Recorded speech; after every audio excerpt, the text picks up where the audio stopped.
જય શ્રી કૃષ્ણ મિત્રો. પૈસા કરતાં સંબંધ મોટા. અંતે જે થયું તે દરેકની આંખોમાં આંસુ લાવી દેશે. નમસ્કાર મિત્રો, આપ સૌનું હાર્દિક સ્વાગત છે.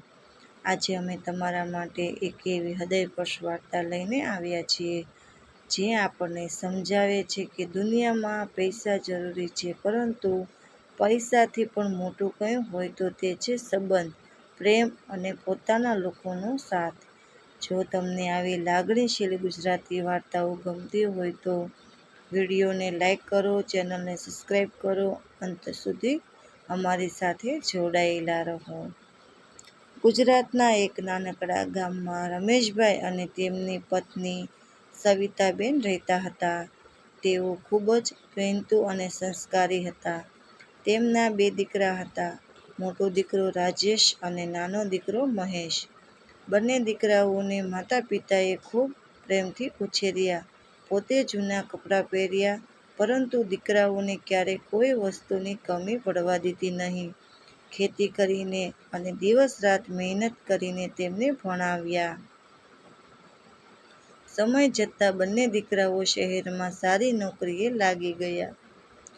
થોડા વર્ષો પછી રાજેશ ખૂબ પૈસાદાર બની ગયો. મોટો બંગલો, મોંઘી કાર અને વૈભવ જીવન તેને મળી ગયું. ધીમે ધીમે તેના સ્વભાવમાં અહંકાર આવી ગયો. તેને લાગવા લાગ્યું કે પૈસાથી બધું ખરીદી શકાય છે. બીજી તરફ મહેશ સામાન્ય પગારવાળી નોકરી કરતો હતો. પૈસા ઓછા હતા, પરંતુ હૃદય ખૂબ મોટું હતું. તે દર અઠવાડિયે ગામ જઈને માતા-પિતાની ખબર લેતો, તેમની દવાઓ લાવતો અને તેમની સાથે સમય પસાર કરતો. એક દિવસ રમેશભાઈ અચાનક ગંભીર રીતે બીમાર પડી ગયા. ડોક્ટરે તરત શહેરની હોસ્પિટલમાં દાખલ કરવાની સલાહ આપી. મહેશે એક ક્ષણ પણ વિચાર કર્યા વગર પોતાની બચત કાઢી અને પિતાને હોસ્પિટલમાં લઈ ગયો. રાજેશને ફોન કર્યો. રાજેશે કહ્યું, "હું ખૂબ વ્યસ્ત છું. તમે સારવાર કરાવી દો, પછી હું પૈસા મોકલી દઈશ." મહેશે કંઈ કહ્યું નહીં. હોસ્પિટલમાં ઘણા દિવસો સુધી મહેશ અને તેની પત્ની પિતાની સેવા કરતા રહ્યા. સવિતાબેન પણ દીકરાના પ્રેમને જોઈને ભગવાનનો આભાર માનતા. થોડા દિવસો પછી રમેશભાઈ સાજા થઈ ગયા. એક દિવસ તેમણે બંને દીકરાઓને ઘરે બોલાવ્યા. તેમણે કહ્યું, "મારી પાસે કોઈ મોટી સંપત્તિ નથી, માત્ર આ ઘર અને થોડી જમીન છે." રાજેશ તરત બોલ્યો, "ઘર અને જમીન વેચી નાખીએ, પૈસા વેચી લઈશું." મહેશ શાંતિથી બોલ્યો, "બાપુજી, આ ઘર તો આપણા બાળપણની યાદો છે. આને વેચીને પૈસા મળશે, પરંતુ આ સંબંધો ક્યાંથી મળશે?" ઘરમાં એકદમ શાંતિ છવાઈ ગઈ. રમેશભાઈની આંખોમાં આંસુ આવી ગયા.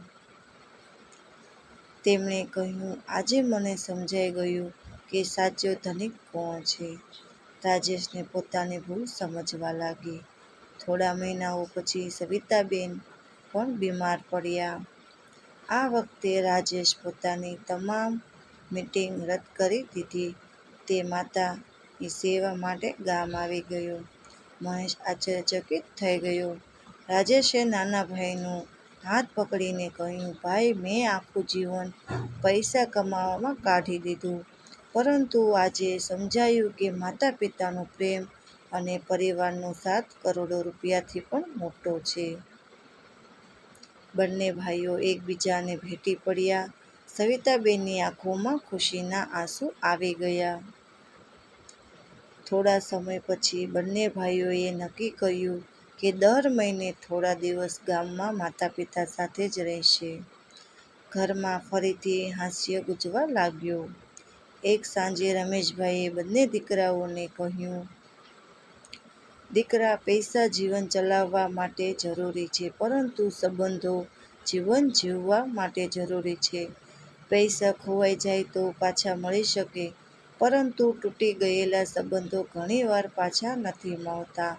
આ શબ્દો સાંભળીને બંને દીકરાઓએ માતા-પિતાના ચરણ સ્પર્શ કર્યા. તે દિવસ પછી આખો પરિવાર પ્રેમથી સાથે રહેવા લાગ્યા. ગામના લોકો કહેતા, સાચું સુખ પૈસામાં નહીં, પરિવારના પ્રેમમાં છે. મિત્રો, વાર્તાનો સંદેશ એટલો છે કે પૈસા કમાવવા જરૂરી છે, પરંતુ પૈસા માટે પોતાના સંબંધોને ક્યારેય ન ગુમાવશો.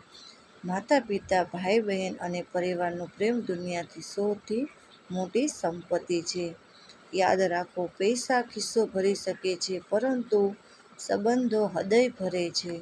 જો આ વાર્તાએ તમારા દિલને સ્પર્શ હોય તો વિડીયોને લાઈક કરો, તમારા પરિવાર અને મિત્રો સાથે શેર કરો અને આવી જ ભાવનિક ગુજરાતી વાર્તાઓ માટે અમારી ચેનલને સબસ્ક્રાઈબ કરવાનું ભૂલશો નહીં.